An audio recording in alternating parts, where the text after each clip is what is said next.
Chers amis, bonjour. Ici Michou Petit, coordonnatrice diocésaine du projet Debout ensemble dans le Christ.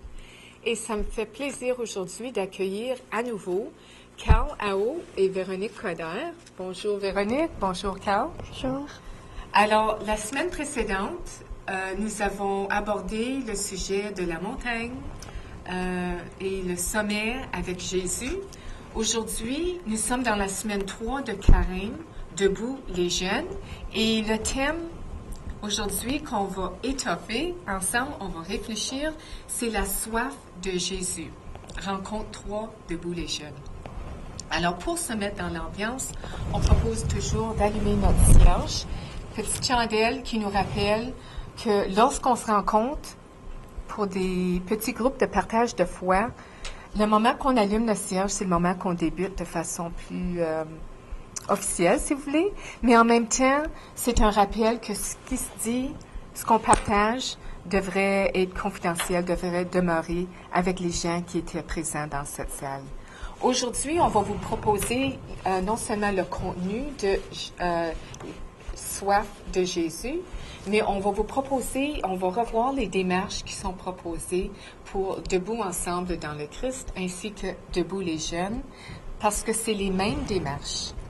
Le contenu a été adapté pour les jeunes et c'est celui-ci qu'on va réfléchir aujourd'hui. Alors, on a allumé le cierge. On va se pencher sur 3 objectifs, si vous voulez, parce qu'on parle de soif. On va parler beaucoup de l'eau, qui est le symbole d'une vie nouvelle dans le Christ.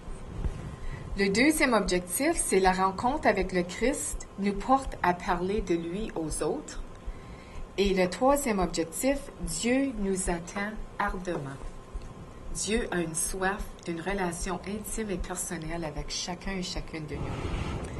Alors, on débute toujours nos rencontres avec une prière.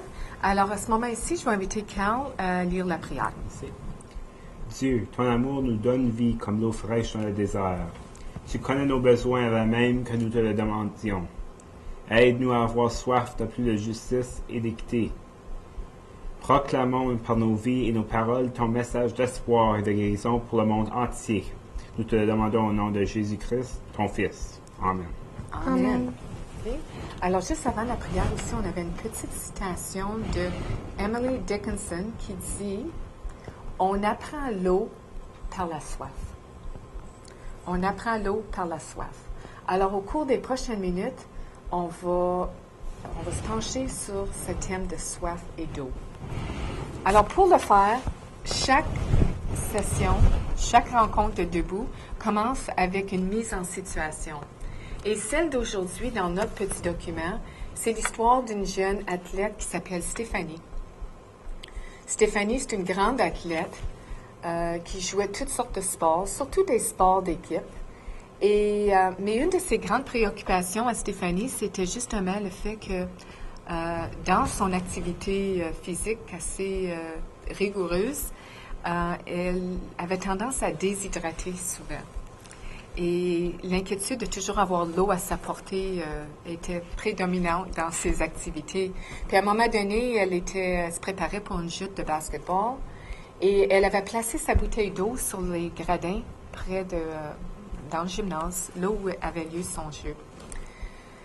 Durant la joute, à la pause, elle a réussi à se prendre un peu d'eau, mais à la fin de la joute, elle était épuisée, puis au point de d'être déshydratée.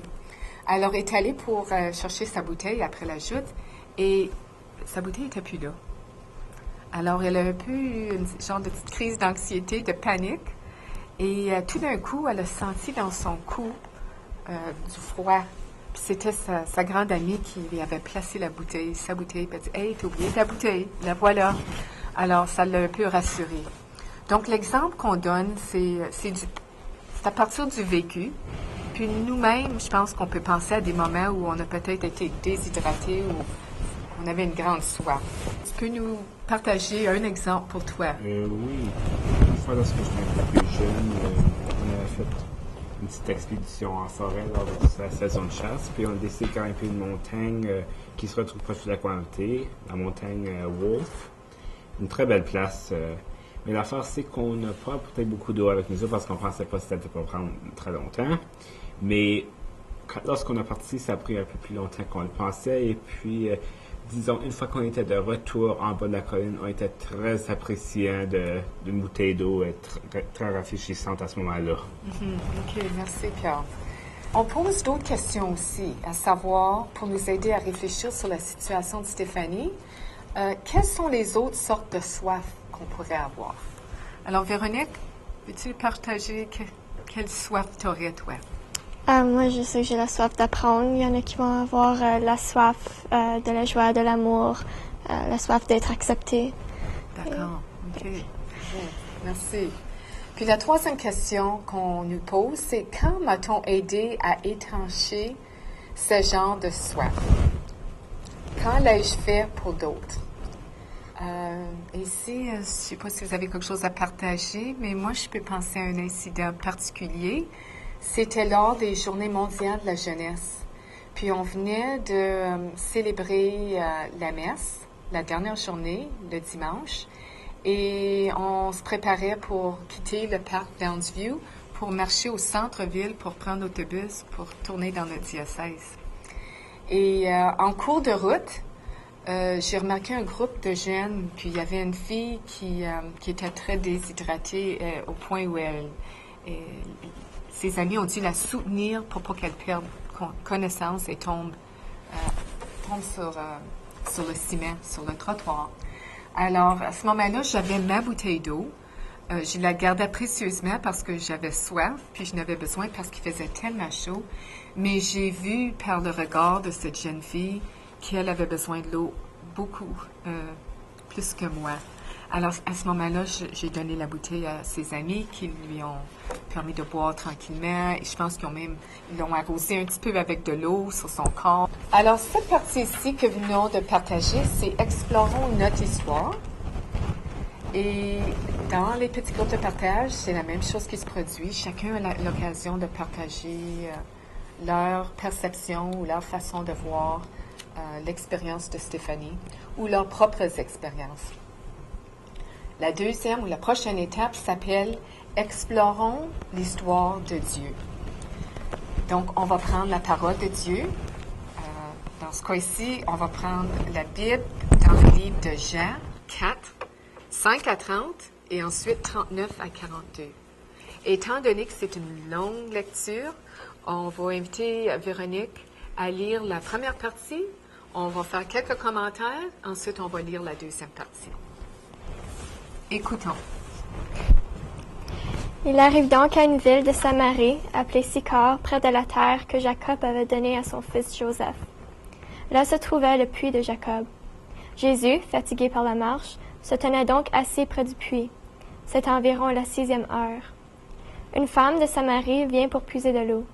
Jésus lui dit, « Donne-moi à boire. » Ses disciples, en effet, s'en étaient allés à la ville pour acheter de quoi manger. La femme samaritaine lui dit, « Comment, toi qui es juif, tu me demandes à boire, à moi, qui suis une femme samaritaine? » Les Juifs, en effet, n'ont pas de relation avec les Samaritains. Jésus lui répondit, « Si tu savais le don de Dieu et qui est celui qui te dit, « Donne-moi à boire », c'est toi qui l'aurais prié et il t'aurait donné de l'eau vive. » Elle lui dit, « Seigneur, tu n'as rien pour puiser, et le puits est profond. D'où as-tu donc l'eau vive? Serais-tu plus grand que notre père Jacob qui nous a donné ce puits et y a bu lui-même, ainsi que ses fils et sa bête? » Jésus lui répondit, « Quiconque boit de cette eau aura soif à nouveau, mais qui boira de l'eau que je lui donnerai n'aura plus jamais soif.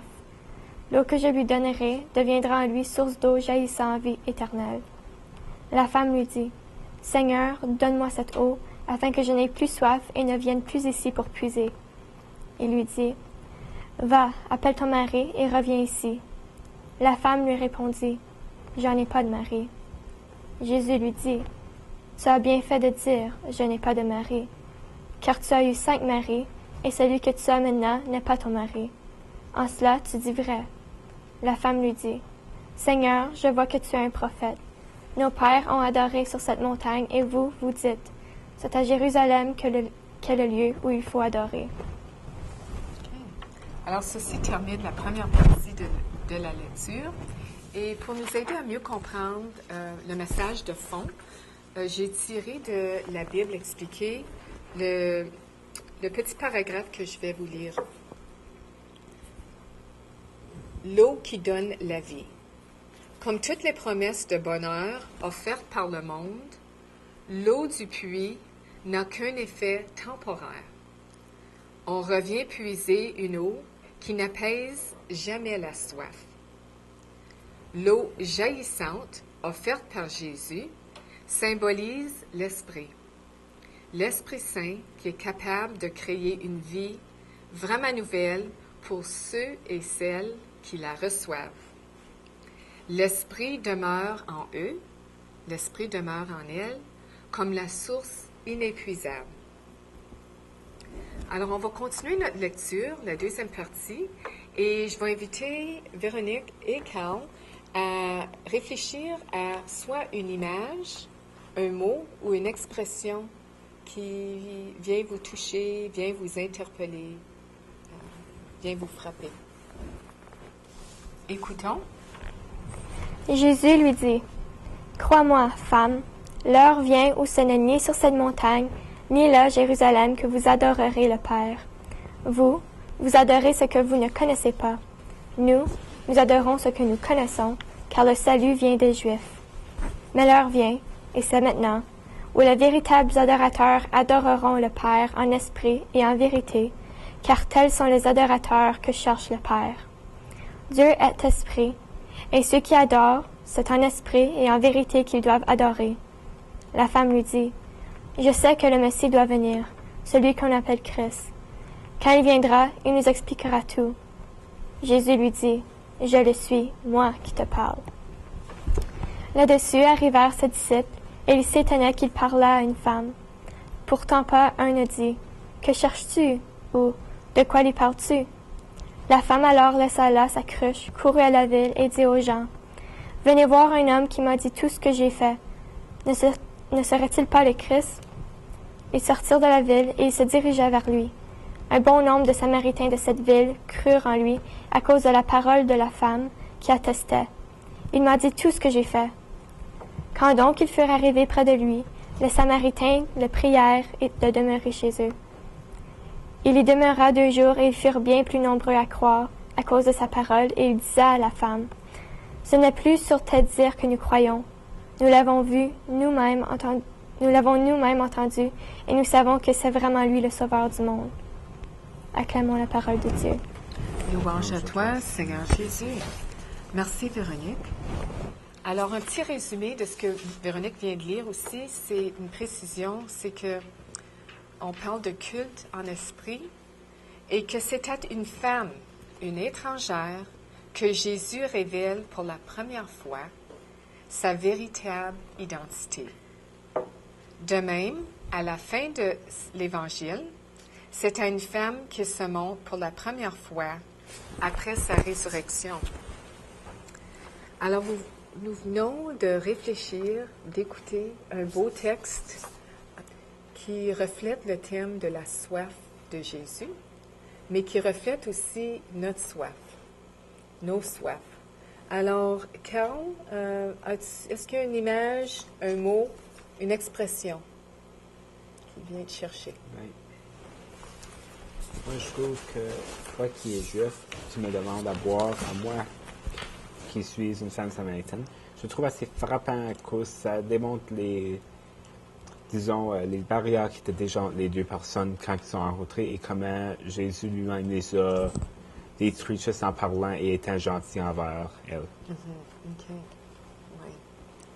OK, puis Véronique, pour toi, est-ce qu'il y a une parole?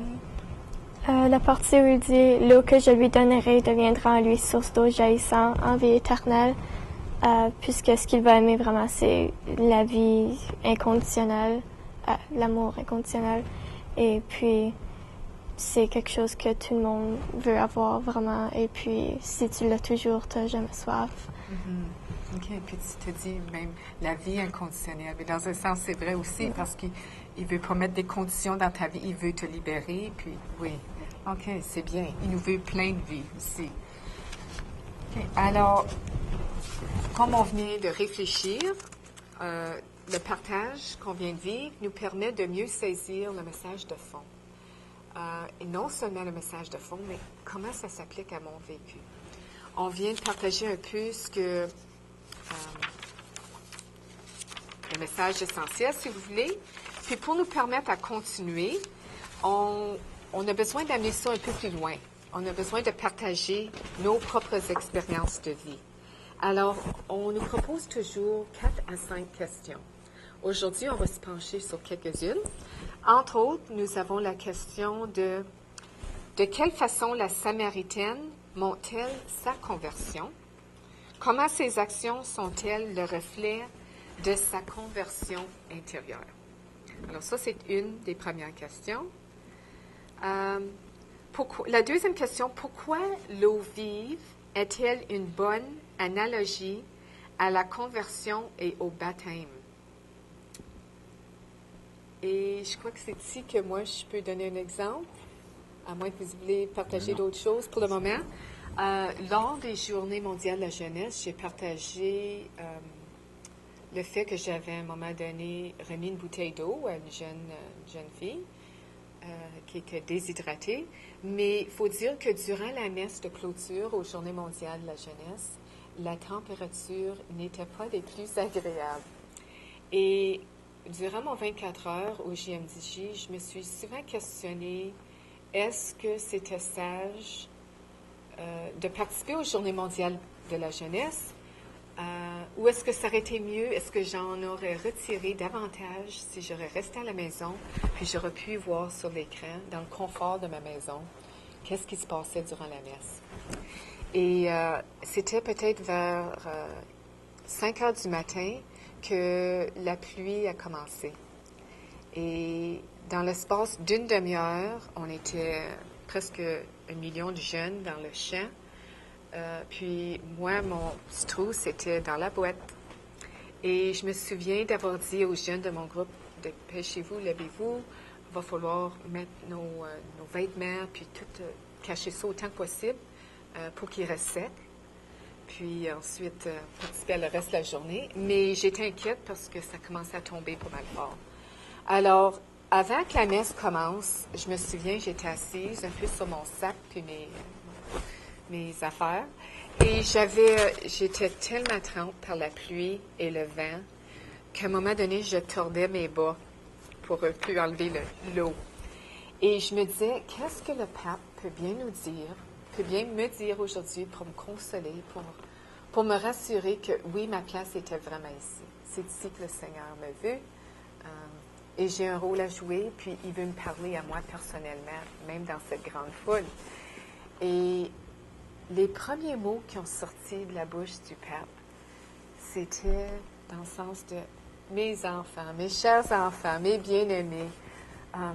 La pluie qui tombe aujourd'hui, c'est comme votre baptême. Puis le vent, puis il faut dire que le vent soufflait fort, au point où ça m'inquiétait parce qu'il y avait des énormes ballons pour éclairer. Et le vent était tellement puissant qu'à 2 reprises, un ballon s'est envolé, s'est détaché complètement. Donc, j'étais un peu inquiète pour le pouvoir électrique aussi. Donc, tout ça pour dire que le pape, non seulement qu'il nous a accueillis comme ses enfants, avec beaucoup de tendresse et d'amour, mais il voulait nous rassurer que dans cette température épouvantable, qu'on est en train de revivre notre baptême et notre confirmation. Et sur le coup, ça ne m'a pas immédiatement touchée. Je pense que j'étais trop poignée dans le côté humain là, d'essayer de sortir de ce climat. Même durant notre marche à l'autobus, il y a une enseignante, lorsque je suis arrivée, qui a dit « Comment as-tu trouvé ce pèlerinage de 24 heures? » Puis ma première réaction, c'était « Demande-moi pas de suite parce que je pense pas que ça va être trop positif. » Mais après coup, lorsque j'ai eu l'occasion de témoigner ce que les paroles du pape m'avaient fait, c'est là que j'ai pu, je crois, confirmer mon baptême, parce que j'étais bébé lorsque j'ai été baptisée. Alors, je m'en souviens pas, mais j'ai pu confirmer mon baptême, et non seulement mon baptême, mais la présence de l'Esprit Saint, la confirmation dans ma vie. Alors, pour moi, c'était vraiment un bel exemple ici de comment que cette eau vive est venu, c'est une belle analogie pour ma vie, du moins. Okay? Et c'est venu vraiment m'aider à changer mon cœur, à approfondir ma relation avec le Christ.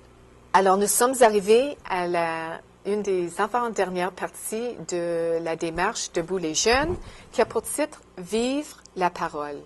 C'est ici qu'on est invité à être responsable dans notre foi, à être adulte dans notre foi, à agir, comme on disait dans l'émission précédente, que mes bottines suivent mes babines. Okay?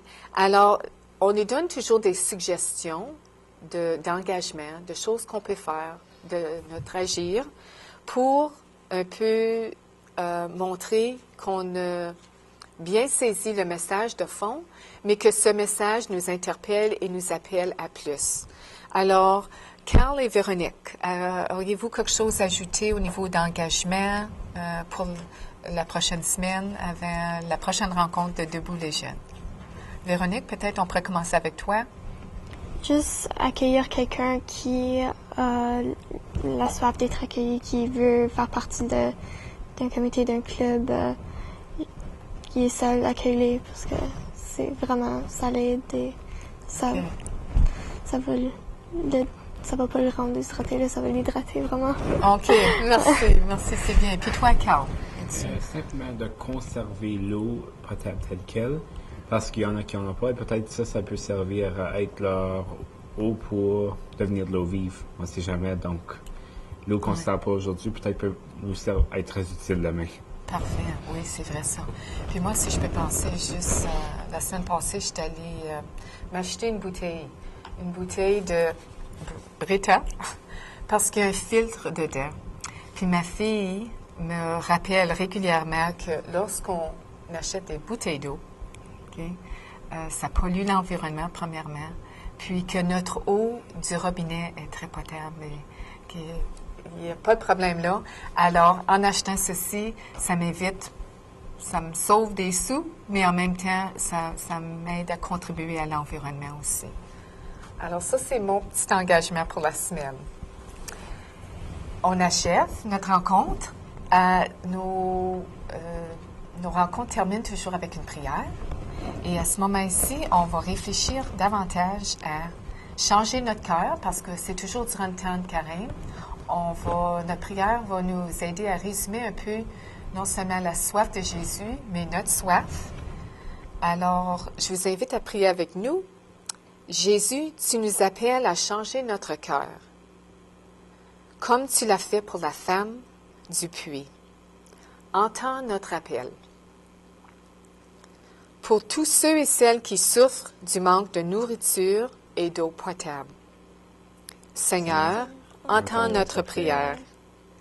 Pour tous ceux et celles que nous avons blessés ou ceux et celles qui nous ont blessés. Seigneur, entends notre prière. Pour tous ceux et celles d'entre nous qui manquent de soif spirituelle. Seigneur, entends notre prière.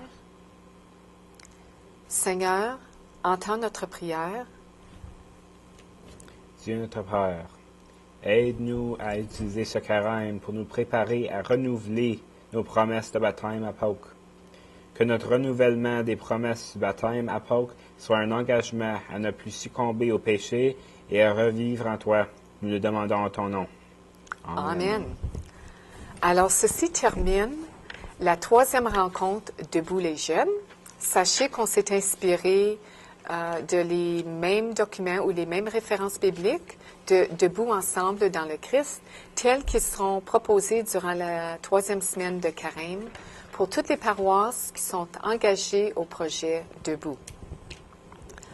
Je tiens à dire un grand merci à Véronique et à Carl d'avoir été là encore une fois aujourd'hui. Vous nous avez non seulement dépanné, mais vous nous avez permis de réfléchir davantage sur un beau thème de carême. Je vous remercie pour votre témoignage de foi, de vie, parce que je sais, par les commentaires que je reçois des gens qui participent, il y en a qui, surtout les animateurs et animatrices, vont aller aux émissions d'église diocésaine pour aller s'inspirer de ce que vous partagez pour préparer leur rencontre avec leur petite communauté de partage de foi. Alors, merci encore d'avoir été des nôtres aujourd'hui. Et à vous, chers téléspectateurs, sachez que nous vous présenterons le contenu de la rencontre numéro 4 de Carême debout les jeunes pour la prochaine émission Église diocésaine. Merci d'avoir été là. À la prochaine.